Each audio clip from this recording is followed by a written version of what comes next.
राधे राधे महाराज जी। राधे राधे। महाराज जी, सबसे पहले अभी आपको जो पीएचडी की उपाधि मिली, मैं उसके लिए आपको बहुत बहुत बधाई देता हूँ। धन्यवाद।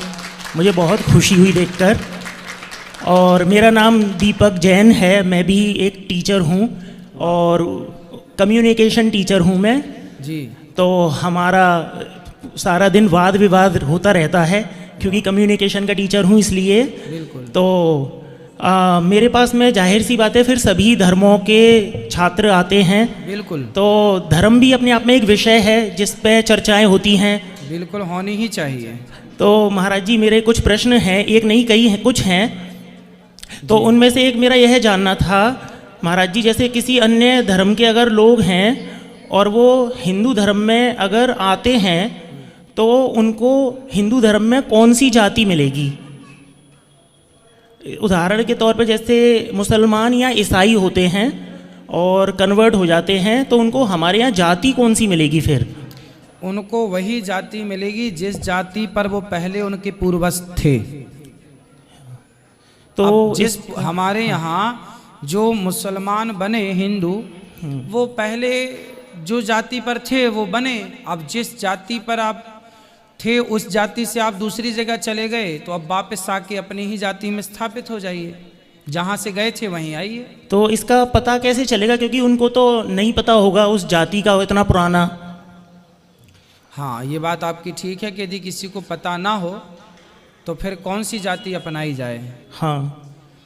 तो वो जाति का विश्लेषण बाद में हो जाएगा। पहले जो आने वाले हैं उनको लाया जाए, और जो लाने वाले आचार चरण हैं या जो भी हैं, हाँ। वो ही एक विचार कर लें कि ये किस योग्य है। हाँ। तो जिस योग्य वो हो उसे उसमें भेज दिया जाए। तो उसमें योग्यता के आधार पे जाति को मानेंगे, फिर जन्म के आधार पे नहीं मानेंगे? ना ना, वहाँ पर जो डिसाइड होगा, देखिए मूल तो देखिए जो है सनातन वो तो है। हाँ। अब कुछ क्या होता है कि फसल किसान जब बोता है ना, तो जब फसल कटती है तो उसमें उच्च कोटि का गेहूं या उच्च कोटि के चावल या चने, हाँ। धान अलग कर ली जाती है, और जो हल्का दाना रहता है वो भी रहता है, लेकिन वो उसके साथ उससे अलग ही कहलाएगा वो। तो आप सनातन सबसे श्रेष्ठ है। यदि आप सनातन धर्म वाले हैं तो आप सनातनी हैं तो श्रेष्ठ हैं। हाँ। अब यदि आप गए हैं और वापस आए हैं तो फिर जो यहाँ की व्यवस्था है उस व्यवस्था का पालन तो करना ही पड़ेगा। सही है ना? तो जो व्यवस्थाएं हैं वो सबके लिए हैं, और व्यवस्थाएं आप गए ही क्यों, आप परिणत ही क्यों हुए। अब देखो, फिर ऐसा होगा कि यदि कोई लड़की आई, हाँ। या कोई लड़का आया, तो फिर उससे कोई विवाह किया हो तो जिससे फिर विवाह होगा फिर वो वहाँ सेट हो जाएगा। ऐसी व्यवस्थाएं हैं, और इस पर विस्तृत जो जानकारी है, हाँ। वो जब वो आएंगे तो देखा जाएगा कि ये कौन लोग हैं, इनके पूर्वजों पर विचार किया जाएगा तो वो निकल जाएगा। हर चीज़ का विचार होता है, तो जब विचार आप करते हैं तो उसके निष्कर्ष तक आप पहुंचते हैं। और उनका फिर विवाह किस आधार पे होगा, मतलब यानी किस जाति में होगा?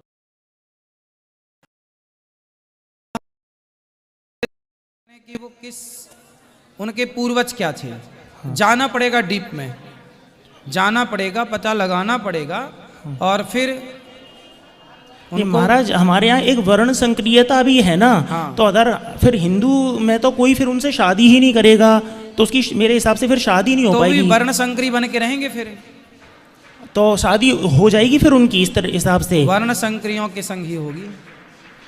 अच्छा भाई, आप ही क्यों स्वीकार करेंगे किसी को? हाँ। तो जो वर्ण संकरी हैं वो वर्ण संकरी ही विवाह करेंगे। इसीलिए हमारे हिंदू धर्म में आज तक कभी ये नहीं कहा गया कि आप हमारे धर्म में आ जाओ। हम तो ये कहते हैं आप जिस धर्म में जहाँ हो वहीं रहो, और वहीं रह के अच्छे कार्य करो, भगवान का चिंतन करो। महाराज जी, एक प्रश्न और है। जैसे आप ही ने कहा था कि हमारे जैसे सनातन में अंतरजातीय विवाह से वर्ण संक्रियता आती है। हाँ। और ये धर्म कहता है। तो फिर मैं ये जानना चाहता हूँ कि जैसे हमारे पांडवों में अर्जुन और फिर द्रौपदी की शादी क्यों हो गई थी? क्योंकि फिर वहाँ पे भी वर्ण संक्रियता होती। फिर कैसे वर्ण संक्रियता है वहाँ? क्योंकि उस समय जो अर्जुन थे वो एक तरह से फिर पंडित और फिर ब्राह्मण में शादी हो गई थी ना उस समय पे। ना ना, द्रौपदी क्षत्रिय हैं हाँ और पांडव भी क्षत्रिय हैं। हाँ वैसे क्षत्रिय, लेकिन उस समय जब अर्जुन ने वो स्वयंवर को जीता था तो उस समय वो ब्राह्मण के वेश में थे। ब्राह्मण वेश में नहीं थे, ये बात वहां पर भगवान सब जानते थे, और द्रौपदी भगवान की बहन थी, हाँ तो भगवान ने बता रखा था। इसलिए तो कर्ण भी तैयार हो गए थे कि मैं मछली की आंख में बाण मार दूंगा, पर द्रौपदी ने मना कर दिया। लेकिन आसपास जैसे इतने राजा बैठे हुए थे उनको नहीं पता था कि ये ब्राह्मण नहीं है, तो वो फिर वहाँ पे ऑब्जेक्ट करते ना, अगर ऐसा होता तो शायद। देखो, द्रौपदी कोई सामान्य स्त्री नहीं थी, सामान्य स्त्री से तुलना ना की जाए, अग्नि से प्रकट हैं वो। हाँ तो उनकी दृष्टि से तो कोई नहीं बच सकता कि कौन क्या है कौन क्या नहीं है। हाँ तो उनका चयन था, और अर्जुन उस समय क्षत्रिय ही थे और द्रौपदी भी क्षत्रिय थे, द्रुपद राजा क्षत्रिय थे, तो उनका संयोग हुआ, विवाह हुआ, उसमें कोई दिक्कत हाँ, नहीं। नहीं सच्चाई तो यही है, वो क्षत्रिय थे। हाँ। लेकिन अगर ये एक ऑब्जेक्शनेबल बात होती तो वहाँ पे विरोध हो जाता इस बात का, क्योंकि ये अगर धर्म संकट है और वर्ण संक्रियता है तो दूसरे राजा ये अपोज करते कि ये भाग ले ही क्यों रहा है स्वयंवर में, जैसे कर्ण का भी किया द्रौपदी ने उस समय पे। भाई कर्ण भी तो वहां थे ही ना। हाँ। कर्ण थे, इसमें से किसी को ऑब्जेक्शन नहीं था। हाँ। तो फिर अर्जुन के होने से किसी को ऑब्जेक्शन क्यों होगा? खुद कर्ण को ही होना चाहिए था कि ये ब्राह्मण होकर के ये भाग ले ही क्यों रहे हैं, क्योंकि कर्ण को भी नहीं पता था कि ये अर्जुन है। हाँ भाई, वहां ब्राह्मण सब बैठे तो सभी थे। हाँ उस सभा में तो सभी थे। हाँ तो जब सभी थे, जब कोई नहीं कर पाया कार्य, हाँ। तो फिर अर्जुन, और अर्जुन थे वो द्रौपदी जानती थी, तीसरा जाने ना जाने। अच्छा फिर मियाँ बीबी राजी तो क्या करें। अच्छा, मैं एक सवाल और पूछूं? हाँ पूछो। अच्छा महाराज, मैं ये जानना चाहता हूँ कि जैसे हाँ मैं बुद्ध के बारे में जानना चाहता हूँ कि जो भगवान बुद्ध हैं वो विष्णु जी के 9वें अवतार हैं शायद ना जी। तो क्या ये सच है कि वो वाकई में उनके अवतार हैं, क्योंकि वो वेदों के विरोधी थे, और अगर वो भगवान थे तो वेदों के विरोधी क्यों थे? देखो, भगवान 21वें अवतार हैं, बुद्धावतार, 9वें नहीं, 10 अवतार में 9वें नंबर पे आते हैं। हाँ। और टोटल जब 24 अवतार करेंगे तो उसमें 21वें नंबर पर बुद्धावतार हैं भागवत जी के अनुसार। अच्छा तो जो बुद्ध भगवान हैं वो वेदों के विरोधी नहीं थे। जो बौद्ध हुए हैं हाँ। वो वेदों का विरोध किए। अच्छा, बुद्ध भगवान ने क्या किया उस समय? वेद, जैसे हाँ आज क्या होता है कि आप कई देश के कोने में, भारत के कोने में जाएंगे तो वहाँ क्या देखेंगे, कुछ लोग मंदिरों पर बकरे की बलि चढ़ाते हैं। हाँ देवी और देवताओं के नाम पर। आप ही बताइए, क्या बकरे की बलि चढ़ाना गलत है? सही है? गलत है। गलत है।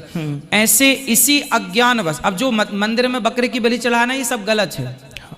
उसी तरह पहले यज्ञ जब होता था ना तो सैकड़ों बलि चढ़ा देते थे, भैंसे की, बकरे की और ना जाने क्या। तो बुद्ध भगवान ने देखा कि भाई ये तो गलत है। तो उनसे पूछा, क्यों भाई आप ये सब क्यों कर रहे हो? उन्होंने कहा, भाई हमारे वेद में लिखा है। तो बुद्ध भगवान ने कहा, वैसे बुद्ध भगवान, मैं जानता हूं कि वेद में ऐसा कहीं नहीं लिखा। तो भगवान ने बोल दिया कि यदि तुम्हारे वेद में ऐसा लिखा है हत्या करना, तो मैं नहीं मानता तुम्हारे वेद। ये बात इसलिए कही गई ताकि वो लोग उस गलत काम से बचें। फिर बाद में उनके अनुयायियों ने मान लिया कि अरे हमारे गुरुजी तो वेदों को नहीं मानते, चलो अपन भी नहीं मानते। तो बाद में वो परंपरा बन गई। बुद्ध भगवान वेदों को नहीं मानते थे ऐसा नहीं है, वो वेदों को मानते थे, पर समाज। अब जैसे आप किसी मंदिर में जाएं और वहां बकरे की बलि बलि बलि चढ़े, तो आप क्या कहेंगे, भाई ऐसे देवता को मैं नहीं मानता। तो आप तो ये बात इसलिए कहेंगे ना ताकि ये हत्या बंद हो जाए। और महाराज एक इसमें बुद्ध जी के बारे में, जैसे हमारे श्रीमद् वाल्मीकि रामायण में ये लिखा गया है कि जो बुद्ध हैं वो चोर हैं। ना ना ना, वो देखो फिर बहुत नाम होते हैं। अब राम नाम के आपको लाखों लोग मिल जाएंगे भारत में, इनका भी नाम राम है, इनका भी नाम राम है।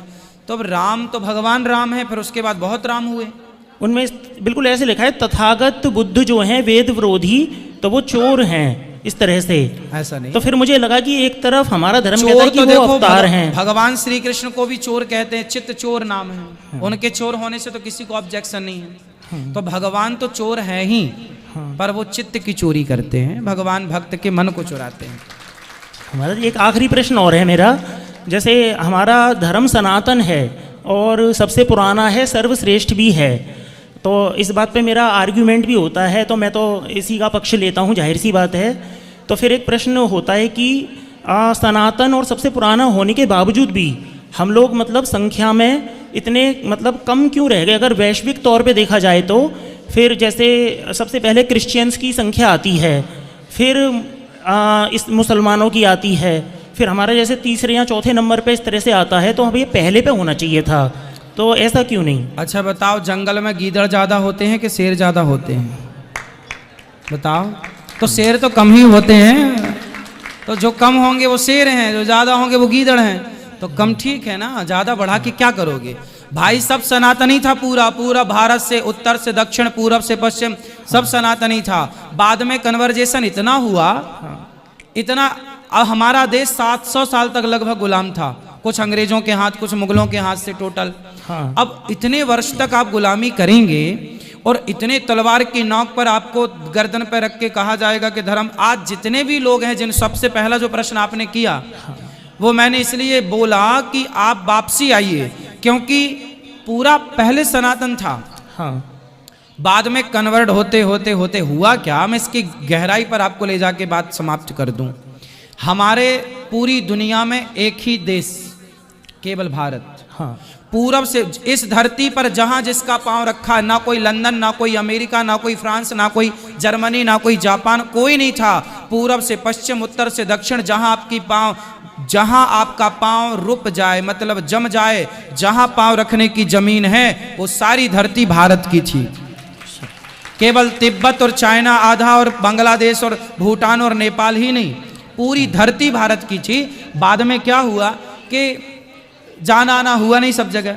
हुआ क्या कि हमारे देश में जो राजा थे, उन्होंने क्या किया कि जो आदमी गलत हुआ करता था, जैसे किसी ने किसी के साथ अत्याचार किया, गलत कर लिया, तो उनको देश निकाला देते थे।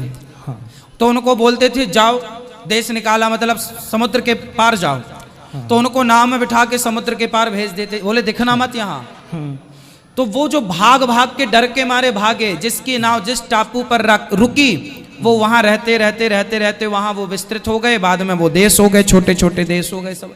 तो जो जिस टापू में रुका वो उस देश, अमेरिका में जो रुका वो अमेरिकन हो गया, जापान में जो रुका वो जापानीज हो गया, जो वहाँ रुका फला फला देश बनते गए। ये सब भारत के ही पहले थे, सब गलत काम करके सबको देश निकाला दिया। तो बाद में फिर ये वहाँ की हवा, वहाँ का वातावरण, वहाँ की भाषा, अपने आप चीज़ें कन्वर्ट होती चली गई। तो था तो मूल में सनातन, लेकिन बाद में सब बदलता चला गया, लेकिन फिर भी बचा है। महाराज इसके अलावा जैसे अपने धर्म में मुझे एक कमी नजर आती है, जिस पे मुझे झुकना भी पड़ता है, क्या वो है जातिवाद। बहुत बड़ी कमी। नहीं, कमी नहीं है ये एक व्यवस्था, इसे आप समझो और इसे समझाओ। हमारे धर्म में कमी कुछ भी नहीं है। हमारे धर्म की व्यवस्था को लोग समझ ना पाए तो हम क्या करें? आप बच्चों को खूब पढ़ाएं पर बच्चे ना समझ पाए तो टीचर की गलती नहीं है, बच्चों की गलती है। उसी तरह अपने धर्म को ना समझ पाओ, ये आपकी गलती है, धर्म की गलती नहीं है। हमारे यहाँ जातिवाद नहीं था, समझो आप। हमारे यहाँ जातियां हैं, जातियां 4 हैं, ब्राह्मण, क्षत्रिय, वैश्य, शूद्र। और ये 4 जातियां नहीं, 4 प्रकार हैं। ब्राह्मण कोई जाति नहीं है, ब्राह्मण एक व्यवस्था है। वेद पढ़ना, वेद पढ़ाना, यज्ञ करना, यज्ञ कराना, ये व्यवस्था। क्षत्रिय की व्यवस्था है, युद्ध करो, तलवार लो और लड़ो। वैश्य की व्यवस्था है, जाओ पैसा कमा के लाओ और अपने देश की आर्थिक स्थिति मजबूत करो। शूद्र सेवा सबके साथ दो। शूद्र किसका साथ देगा? ब्राह्मण का, क्षत्रिय का, वैश्य का, क्योंकि सबको किसी न किसी के सहयोग की जरूरत है। मगर तो जिनसे फिर घृणा की जाती है वो तो गलत है। वो घृणा तो राम जी ने की क्या? शबरी से घृणा की क्या? निषाद से घृणा की क्या? भगवान ने तो घृणा करना नहीं सिखाई। ये घृणा का बीज कुछ लोगों ने अपने मन से उगा लिया। नहीं, राम जी के केस में वो शंभूक का वध था, फिर वहां पे भी अंतर था। शंभूक का वध पूरा पढ़ा आपने? हाँ, मतलब पूरा तो नहीं कहूंगा, पर मैंने पढ़ा था तो उसमें यही था कि वो शूद्र होने के नाते तपस्या कर रहा था। समझो समझो समझो, भगवान राम शंभूक को क्यों मारे, इस पर आज लाखों सवाल होते हैं। मैं आपको क्लियर कर दूं। संबूक वध पूरा प्रसंग समझने वाले कम हैं, संबूक के बारे में पूरा जानने वाले लोग कम हैं, इसलिए सवाल खड़े होते हैं। संबूक भगवान राम के मंत्री थे, भगवान राम का जो मंत्रिमंडल था, हाँ, ये मुझे नहीं पता था। उस मंत्रिमंडल में एक पदस्थ अधिकारी थे संबूक, जो कि धन का कार्य संभालते थे, लेन देन। हाँ। तो जब लेन देन संभालने वाले संबूक तपस्या करने लग गए तो राम जी ने कहा कि तुम्हारा राज्य का दायित्व है कि तुम अपना काम करो, तुम यहां तपस्या करने बैठ गए। बोले मैं प्रभु जीते जी स्वर्ग जाना चाहता हूं। भगवान बोले जीते जी ना जाओ, ये व्यवस्था है, मरने के बाद हमारे पिता को भी मरने के बाद स्वर्ग मिला और बैकुंठ मिला, ये यहाँ की व्यवस्था है, व्यवस्था भंग ना करो। और तुम राजा के पदस्थ मंत्री हो, अपना काम करो। अब आप बताइए कि आप टीचर हैं, बच्चे आपके पढ़ने बैठे हैं और आप पढ़ाएं ना और आप माला जप करने लगे, आपका वो कार्य ही आपकी भक्ति है, इसलिए कर्म को ही भक्ति माना गया है। तो महाराज हत्या करना और उसको समझा दिया भी जा सकता था, पर हत्या कर देना बड़ी बात हो गई है। पूरी बात सुन तो लो सब्र से। फिर भगवान उन्होंने जिद की, संबूक ने कि नहीं हमें स्वर्ग जाना है, शरीर के साथ जाना है। जिद क्यों की? क्योंकि संबूक जानते थे कि राम के हाथों में मरूंगा तो मुझे निश्चित भगवत प्राप्ति होगी। तो संबूक स्वयं राम के हाथों मृत्यु, जैसे रावण सब जानता था कि सीता कौन है और राम कौन है, बस रावण अपना कल्याण चाहता था, राम के हाथों मरना चाहता था। रावण ने ये सारा जितना भी किया, सीता चुराया, ये सब किया, ये सब रावण का एक सोची साजिश, रावण की सोची साजी साजिश थी। वो राम के हाथों बस मरना चाहता था, है ना? मरना चाह, जैसे सोने का मृग बन के आया मारीच। तो मारीच से रावण ने बोला कि मैं मेरे हाथ से मरेगा कि राम के हाथ से मरेगा? मारीच बोला आपके हाथ से मरूंगा तो कुछ ना मिलेगा रावण, मैं तो राम के हाथ से मरूंगा। तो वो राम के हाथ से मरने के लिए सिर्फ उसने सोने के मृग का नाटक किया। जब आप डीप पे शास्त्रों को पढ़ेंगे तो गहराई तक पहुंचेंगे, ऊपर ऊपर कुछ नहीं मिलता। राम के हाथों मरना चाहता था मारीच, राम के हाथों मरना चाहता था रावण, राम के हाथों ही मरना चाहता था संबूक। तो राम जी ने जब संबूक को मारा तो संबूक मरा नहीं, बोले अभी मैं मरूंगा नहीं। भगवान बोले क्यों नहीं मरेगा भैया?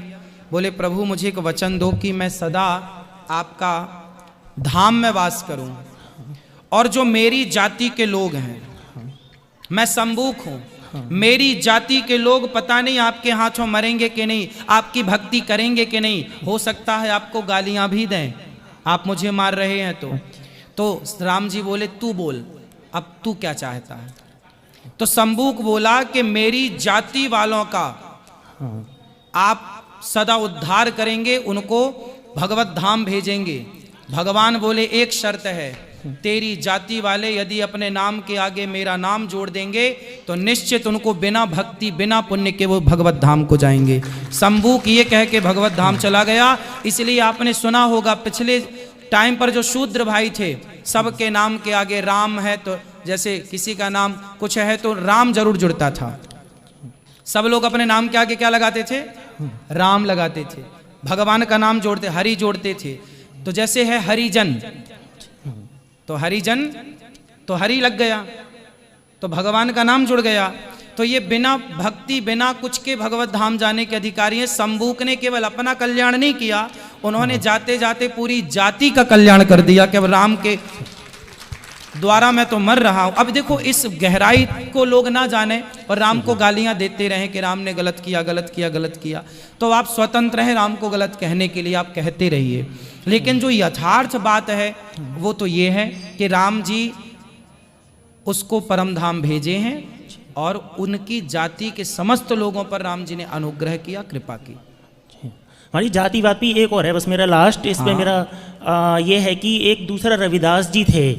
तो हमसे ये प्रश्न होता है कि अगर जातिवाद नहीं है, ये तो मेरा क्लियर हो गया राम जी वाला, तो ये रविदास जी थे, तो उनको जातिवादी की सज़ा ही मिली थी, जिसकी वजह से वो रविदास जी अगले जन्म में बने, वो आपको पता ही होगा। तो अर्थात आपको पता ही है, वो कहानी कथाओं में भी सुनाई जाती है। पहले वैसे मैं इसको एक मनगढ़ंत कहानी मानता था, लेकिन फिर मैंने कथाओं में सुनी, हालांकि आपसे नहीं सुनी थी, किसी और की सुनी मैंने। तो मैंने कहा फिर तो कुछ तो फिर इसमें, ये कहानी ऐसी है, मैं सच माने तो भी जातिवाद होता है और इसको मैं झूठ मानूं तो भी, क्योंकि उनको इस बात की सज़ा मिली थी कि उन्होंने पिछले जन्म में एक चरमकार का खाने का सामान भोग में मिला दिया था। तो अर्थात वही कि चरमकार का सामान अगर भोग में मिल भी गया तो फिर ऐसे फिर ये जातिवादी वाली बात ही हुई ना, कि चरमकार का सामान भोग में क्यों नहीं मिलेगा, इस तरह से। और फिर उनको सजा दी, तो अगले जन्म में वो चरमकार के घर में पैदा हुए। तो फिर वो बताते हैं कि उन्होंने अपनी माता का दूध नहीं पिया था। ठीक है। तो एक माँ बेटे में भी जाति तो नहीं होनी चाहिए, तो फिर उन्होंने अपनी माँ का दूध जो है क्यों नहीं पिया, इसलिए कि वो चरमकार हैं।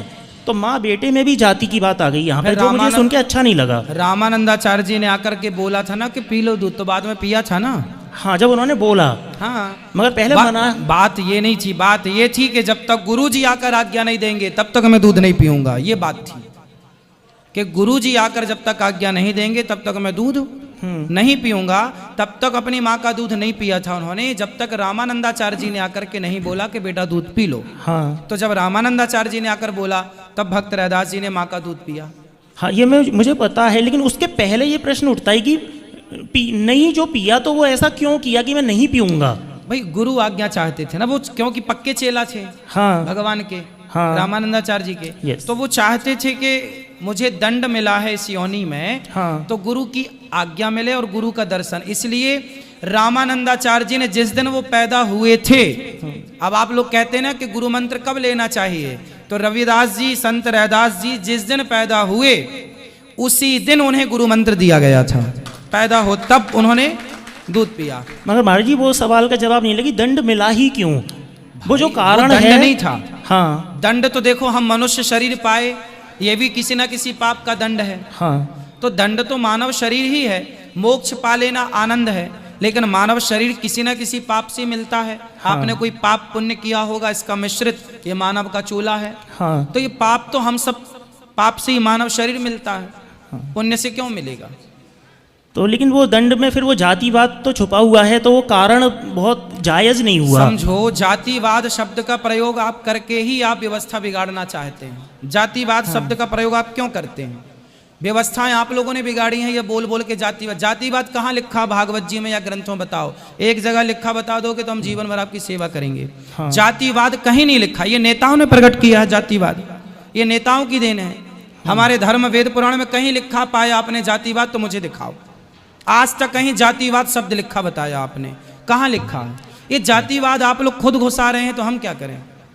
ये सब आप लोगों की देन है, जो कचरा आप लोगों के दिमाग में है ये सब उसी की उपज है। जातिवाद हमारे वेदों में कहीं हो, पुराणों में कहीं हो, तो आप लिखा बता दो हमें। जातिवाद नहीं है, जातियां हैं। देखो जाति अलग है, जाति मैंने बोला एक व्यवस्था है। जो जूते का काम करे उसे मोची बोल दिया गया, लोहार लोहे का काम करे लोहार बोल दिया गया। तो ये काम के अकॉर्डिंग जातियां बनाई गई। तो जातियां काम से बना दी गई। आपका ये काम है, आपने ये जाति हो गई। आपका ये काम है, आपकी ये जुलाहा है। हाँ, जो इसका काम करे वो जुलाहा है ना। जो लकड़ी का काम करे उसे बढ़ई बोल दिया गया। क्या बोलते हैं। हाँ, कारपेंटर बढ़ई। कारपेंटर हाँ, बढ़ई बोलते हैं। हाँ, तो जो लकड़ी का काम करे वो कारपेंटर बढ़ई हो गया। तो ऐसे काम के हिसाब से जातियां हो गई। जातियां मुख्य 4 हैं। ब्राह्मण जातियां नहीं है, ये प्रकार हैं, ये व्यवस्था है। फिर हम बार बार कह रहे हैं, देखो आप अपनी बेटी का विवाह करते हो ना, तो व्यवस्था, किसी को टेंट की व्यवस्था, किसी को खाने की व्यवस्था, किसी को अतिथियों की व्यवस्था, भाई आए तो तुम आओ भगत करना। उसी तरह इतनी बड़ी व्यवस्था है दुनिया की, तो कौन व्यवस्था संभालेगा। ब्राह्मण। ब्राह्मण क्या करेगा। आप सबके बच्चों को पढ़ाने की जिम्मेदारी ब्राह्मणों की थी। पहले के जमाने में भगवान राम पढ़ने गए वशिष्ठ जी के यहाँ, कृष्ण जी पढ़ने गए सांदीपनी जी के यहाँ। कितना भी बड़ा राजा हो और कितना भी बड़ा गरीब हो, सबके बच्चे एक ही गुरुकुल में पढ़ते थे। यह व्यवस्था हमारे यहाँ थी। पहले हमारे यहाँ क्या था, गुरुकुल। फिर क्या हुआ, गुरुकुल को नष्ट किया गया। क्या किया गया? नष्ट किया गया, सारे गुरुकुल परंपरा नष्ट की गई। हमारे यहाँ गुरु जी जो पढ़ाते, सुदामा गरीब थे, आपने सुना होगा एक गरीब ब्राह्मण, कहानियों में क्या सुनते हैं? एक गरीब ब्राह्मण हमेशा गरीब रहा है, बोलो हाँ या ना? क्यों रहा है? क्योंकि ब्राह्मण कभी पढ़ाने का शुल्क लेता ही नहीं था, इसलिए वो गरीब रहा है। और वो निःशुल्क पढ़ा करके बच्चों को योग्य बनाता था। तो ब्राह्मण की व्यवस्था थी पढ़ाना। पहले लोग अपने बच्चों को गुरुकुल में ब्राह्मण पढ़ाता था, और ब्राह्मण का काम है पढ़ाना आपके बच्चों को। क्षत्रिय का काम है रक्षा करना, तलवार उठाओ जाओ। तो ये व्यवस्था थी साहब, जातियां नहीं थी। हमारे यहाँ किसी से नफरत नहीं थी, किसी से घृणा नहीं थी। हमारे यहाँ घृणा होती तो राम शबरी के जूठे बेर क्यों खाते, निषाद को गले क्यों लगाते? हमारे यहाँ घृणा होती तो राम जी ही घृणा करते। देखो, आप घृणा करते हो तो आपकी स्वतंत्रता है, हम आपसे नहीं सीखेंगे ना आपसे मानेंगे, हम तो राम जी से सीखेंगे। और राम हमारे जो बड़े आचार्य हैं ना, तो रामानंदाचार्य जी ब्राह्मण थे, पर उन्होंने मोची को भी गुरु मंत्र दिया। रैदास जी को गले लगाया कि नहीं? उनके अंदर कोई जातवाद की भावना थी? रैदास के घर गए, रैदास को गले लगाया, रैदास के गुरु रामानंदाचार्य जी हुए। कबीरदास जी जुलाहे थे, जुलाहे के गुरु जी भी रामानंदाचार्य जी थे, उनको भी गुरु मंत्र दिया, उनको भी पढ़ाया लिखाया। फिर और मीराबाई क्षत्रिय थी, और मीराबाई के गुरु रैदास जी थे, मोची थे। कहाँ जाती आ गई? जो आदर्श हमारे बड़े बुजुर्गों ने, ऋषियों ने स्थापित किया, वहां तो कहीं भी झगड़ा नहीं दिखता, वहां तो कहीं भी जातिवाद नहीं दिखती। अब आप लोग लड़े कि नहीं जी ये तो फलानी, हमारे राम जी ने जब भेद नहीं किया, हमारे आचार्यों ने भेद नहीं किया, तो हम कौन होते हैं भेदभाव करने वाले? सबको गले लगाना है। अब आप बताइए, आपके सामने ये अनिरुद्ध बैठा है, बताइए गौरी गोपाल आश्रम में वृद्ध माताएं रहती हैं। हमारी माताएं, ब्राह्मण माता भी हैं, क्षत्रिय माताएं भी हैं, वैश्य माताएं भी, शूद्र माताएं भी, आप जाके देख सकते हैं अपनी आंखों। और हम आज तक किसी भी माँ से हमने नहीं पूछा कि तुम्हारी जात क्या, हमेशा सबके चरण हमने दबाए हैं, सबके पांव में दबाता हूँ। सबको एक साथ भोजन मिलता है, सबको एक साथ एक सी व्यवस्था है। हमारे यहाँ एक सी व्यवस्था है, ब्राह्मणों की, क्षत्रियों की, वैश्यों की, शूद्रों की अलग अलग व्यवस्था नहीं है। एक ही कमरे में ब्राह्मण, क्षत्रिय, वैश्य माता रहती है, और हम सबके पांव दबाते हैं और सबकी सेवा करते हैं बराबर। हमने तो ये भेद नहीं रखा, राम जी ने तो ये भेद नहीं रखा। अब बीच में कोई रखा हो तो हम उसके ठेकेदार थोड़ी हैं। और जी एक व्यक्तिगत सब प्रश्न है, जैसे जाहिर सी बात हो आपको बहुत नॉलेज है, पहले से इतना ज्ञान है, मान लीजिए आपको किसी से प्रश्न पूछने का मौका मिले, कोई बहुत ज्ञानी व्यक्ति है, तो आप जैसे व्यक्ति का प्रश्न क्या होगा जिसकी आपको बहुत जिज्ञासा हो? हम लोगों के प्रश्न तो जो होते हैं ना, वो सबके पास पूछे नहीं जाते, और वो प्रश्न ही, मैं जानता हूँ ये व्यक्तिगत सवाल है, आप चाहें तो जवाब ना भी दे सकते हैं, परंतु हम लोगों के जो प्रश्न होते हैं वो केवल बहुत गहराई के होते हैं, और वो हमारे गुरुजन ही बता पाते हैं। तो हम कभी गुरुजी के दर्शन करने जब जाते हैं तो वो प्रश्न हम पूछते हैं, वो गुरुजी हमारे उत्तर देते हैं। तो जो श्रेष्ठ आचार्य चरण होते हैं ना, बहुत सारे प्रश्न हैं जो हम लोग उनसे डिस्कस करते हैं। तो बहुत सारी चीज़ें हैं, जैसे शास्त्रों में, अब जैसे आप संबूक की बात किए, तो संबूक पर भी हम लोग गुरुजनों से बहुत डिस्कस कर चुके हैं पहले। बहुत सारी बातें क्या है, आप लोग केवल एक ग्रंथ पढ़ते हैं, जैसे वाल्मीकि रामायण आपने पढ़ी, संबूक का चरित्र केवल वाल्मीकि रामायण में नहीं है, अन्य पुराणों में भी है। उसकी पूरी गहराई तक जाने के लिए जो मैंने बताया ये वाल्मीकि रामायण में नहीं है, अच्छा, ये अन्य पुराणों में है। अब क्या है, एक आदमी का नाम, एक कथा ना 18 पुराणों में होती है, और 18 में जरा जरा अलग अलग होता है, थोड़ा इसमें अलग थोड़ा। तो उस एक रहस्य को समझने के लिए 18 जगह जाना पड़ता है, उसमें खोजना पड़ता है कहाँ है, और इसके बाद भी वो समझ में ना आए तो फिर गुरुजनों से पूछना पड़ता है। तो ये सब पूछ पाछ के सब उसको करना पड़ता है, और फिर आप जैसे भक्तों की सेवा करनी। आपको जो हमने संबूक के बारे में बता दिया सरल सहज में, उसको स्टडी करने के लिए, उसको समझने के लिए बहुत गहरे जाना पड़ता है, तब ये रहस्य। अब सब लोग क्या जानते हैं कि राम जी ने मार दिया, उसके पीछे का रहस्य नहीं जानते कि क्यों मारा। आप लोगों ने आज पहली बार सुना होगा कि वो राम जी का मंत्रिमंडल में सरकारी सदस्य था, पहला। दूसरा, संबूक अपना काम छोड़ के वो बैठा था जप करने के लिए, जीते जी स्वर्ग जाना चाहता था, पॉसिबल नहीं था। भगवान ने भेजा कि भाई जाना तो है पर ऐसे नहीं, ऐसे जाना, अब जाओ। उसने अपने पूरी जाति का कल्याण किया। ये सब बातें लिखी हैं अन्य जगह के, कोई जाति उनके नाम भगवान का नाम जोड़ ले तो उद्धार हो जाता है। तो सब कुछ है, लेकिन अब उस डीप तक जाए कौन, पढ़े कौन, समझना पड़ता है। तो हम लोगों के जो बहुत सारे उलझे हुए चरित्र हैं ना, उन पर डिस्कस होता है, जैसे शंभू पर भी डिस्कस हुआ। ठीक महाराज जी, यही मैं जानना चाहता था। बहुत बहुत धन्यवाद। और महाराज जी ये कहना चाहता हूँ, आप मतलब मुझे आप में ये बात बहुत अच्छी लगती है, जब आप जवाब देते हैं तो जो धैर्य होता है आपका, और मान लीजिए कोई आर्ग्यूमेंट भी करता है तो उसके बाद भी आपका जो पेशेंस है वो मुझे बहुत, क्योंकि मैं भी टीचर हूँ तो हमसे भी बहुत सवाल होते हैं, और मैं जानता हूँ कि अगर किसी में पेशेंस नहीं है तो वो अच्छा टीचर बन ही नहीं सकता। बिल्कुल, बिल्कुल। तो गुरुजी आपका ये बहुत बड़ा गुण है और ये मुझे बहुत अच्छा लगता है। ये गुरुजी बहुत बहुत धन्यवाद आपके समय के लिए। सारे प्रश्नों से संतुष्ट हैं? जी हाँ गुरुजी, खुश रहिए। फिर भी मैं घर जाके एक बार विचार करूंगा, और कुछ मुझे लगा तो मैं कभी दोबारा फिर आकर आप के- आइए, हम आप हाँ, सबकी सेवा के लिए बैठे हैं। धन्यवाद गुरुजी। खुश रहिए।